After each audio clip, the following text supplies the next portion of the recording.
আমি সাঁতার কেটে উপরে উঠে আসি, কিন্তু আমার মাকে আর খুঁজে পাইনি। কাঁদতে কাঁদতে এমনই বলছিল ৮ বছর বয়সী আলিফ, যে অলৌকিকভাবে বেঁচে ফিরেছে পদ্মা নদীতে ডুবে যাওয়া বাস থেকে।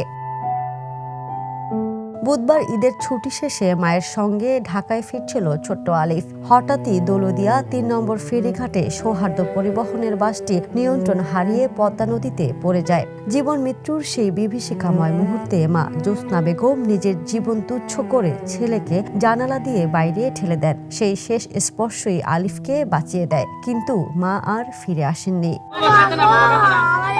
আলিফের নানি শাহেদা বেগম জানান, মেয়ে আমাকে ফোনে বলছিল, আম্মা বাস পদ্মায় পড়ে যাচ্ছে। এরপর আর কোনো কথা শুনিনি। ফোনেই মেয়েটা নদীর মধ্যে চলে গেল।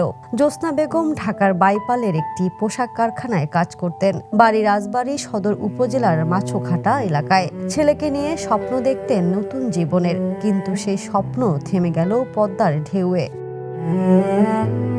দুর্ঘটনার পর ১১ যাত্রী সাঁতরে নিরাপদে উঠে আসতে সক্ষম হন। এ নিয়ে মর্মান্তিক এই দুর্ঘটনায় নিহতের সংখ্যা বেড়ে ২৬ জনে দাঁড়ালো। এর মধ্যে ২৪ জনের মরদেহ ইতোমধ্যে স্বজনদের কাছে হস্তান্তর করা হয়েছে।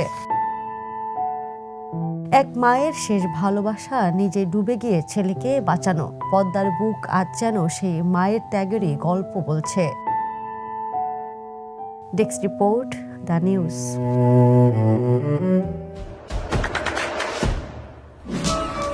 দেশে দেশে সবার সাথে দ্য নিউজ।